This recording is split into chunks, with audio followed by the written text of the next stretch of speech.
This is the Blue Water Outlook weekly weather briefing for March 18th, 2018.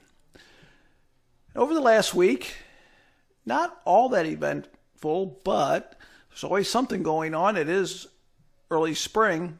Take a look at California. Remember I mentioned that heavy precipitation, especially over the higher elevations, we're getting a lot of water resource recharge in the Sierras. Scattered areas of heavy precipitation, or at least moderate precipitation elsewhere. Look at the northeast U.S., yet another nor'easter bringing some heavy snow. If we look at the snow over the last week, you can see here the very heavy snow over parts of the northeast U.S. and also the Sierra here. We also had some Midwest snow. And when we look at the snow on the ground here, what we see here is a vulnerability over a limited area, eastern North Dakota, northern Minnesota, northern Wisconsin, and that lighter shade of purple is over 4 inches of water equivalent. Now here's my thought. My thinking is that because of the cold air in place, that's actually somewhat of a positive in this situation, because what we're going to do is melt some of the snow during the day, because we're at the time of year when temperatures are above freezing, and then refreeze it at night. So we'll gradually be reducing that. Now the risk would be if we change our pattern and get some heavy rain over that, but I don't see that right now. And you can sort of see that here on the snow melt. That's areas in orange. We are eroding that, but again, it's not like it's just going to be one continual process. It's going to, nighttime that's going to cease, daytime will reduce a little bit more. So temperatures over the last week, green and especially blue, were below normal. So the East Coast, well below normal, Southwest U.S. above normal. Now the biggest vulnerabilities here, and oftentimes in spring we see a real wet vulnerability, and there are some. The Northeast U.S. with all that snow is trending on the wet side. We have some areas in the Midwest here and there. But really, I think the biggest vulnerability here is a dry vulnerability, dry soils, and that's the Southwest U.S. and the South Central U.S. up into the Great Plains. That's due to very persistent below normal precipitation. Now you can see the areas in stream flow that were impacted by the nor'easter that are averaging near normal stream flow as that system came up and produced heavy rain and snow. Just outside that area, we have a very broad area of well below normal stream flow as indicated in red. I did want to mention that the flood wave is still moving down the lower Mississippi. It's quieted on the upstream, on the inflow major rivers such as the upper Mississippi and the Ohio. But the lower Mississippi is still, that flood crest is working down to the lower reaches with moderate or major flooding, red being moderate, purple being major. Okay, now the forecast this week is sort of a west to east jet stream. There is some energy embedded in that, and that's going to produce some severe weather early this week. Here's your average 5-day temperature pattern. And like I said, the best threat for severe weather early this week will be over the southeast U.S., particularly parts of Alabama and Georgia Monday. But it could be surrounding states as well. And I'll show you just a minute the outlook for severe weather.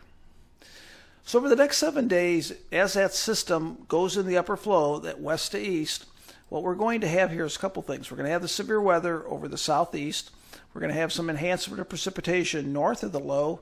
And ultimately, as that system moves up towards the northeast again, we're going to get an enhancement of precipitation with a possible nor'easter. It looks like it's going to be a little bit more off the coast than the last ones, but it's a little bit too early to say as well. Look at California. Back-to-back weeks of really enhanced moisture recharge for higher elevations. That might be something to look at for a post this week update on the Sierras. Now, there is going to be some more snow in the Midwest and perhaps even in the mid-Atlantic region. So, at least for the upper Midwest, is one of these situations we sort of lose a couple inches of snow, and now we're gaining a couple inches of snow. So, it's been very frustrating and severe winter over the upper Midwest. It just doesn't end over parts of the Dakotas, Minnesota, Wisconsin. So when we get into the 6 to 10 day, what's the trend that I see? And the trend is really sort of a building ridge of high pressure in the east, digging trough of low pressure in the west, and we start to get a stronger type of temperature contrast here. Texas, Oklahoma, parts of Kansas, well above normal temperatures. Now remember, that's the area that's really hit hard by the drought. Not all of it. East Texas, East Oklahoma, not so much, but the west, and we've been really having a high fire weather risk because of the low humidity, due to the low soil moisture, the high winds, very dry vegetation. Then as we get into the end of March into early April, well, this is sort of a frustrating pattern if you're waiting for spring pretty eagerly like many of us are. We're starting to dig a trough, a very broad trough right in the middle part of the nation. And what that's going to do is most likely bring another push of maybe even sustained cold air down over a large part of the nation as we get into the end of March into early April, with maybe the exception of the southeast U.S. But look at North Dakota, Montana, South Dakota, parts of Nebraska, Minnesota, Iowa, Wisconsin. Boy, I tell you, it's just this winter just doesn't want to give up in that area. And you can see here, look at the precipitation. Here's week 1, and that's going to come in the form of snow in some of these areas. Unfortunately, where we need more of the rain, look at this here, not much at all. So the other thing, look at that. That's your onshore tropical connection here, bringing in that moisture into California.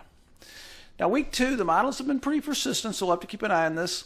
Week 2, because of that temperature gradient setting up, what it's doing here is that boundary will be active again. It'll be energized. So like we saw last time, eastern Oklahoma, eastern Texas, Oklahoma, up into perhaps the Ohio River Valley, more action. Now, the good news is rivers are falling in there, especially the Ohio. There is some leeway, but that'll be the next Midwest system we need to keep an eye on. I also wanted to show you, it's sort of interesting to me how the snow pattern goes. This is the current time right here, and you can see that snow that I mentioned. And then if we go to about 3 or 4 days out, you can see we start to lose some of this through that managed snow melt. This is maybe about, I think this is 3 or 4 days out, and then this is about 6 or 7 days out. And look at this, we've gained it again. So sort of going through this process, and I guess there is a continued vulnerability in there because we just can't totally get rid of that snow. Here's your severe storm threat.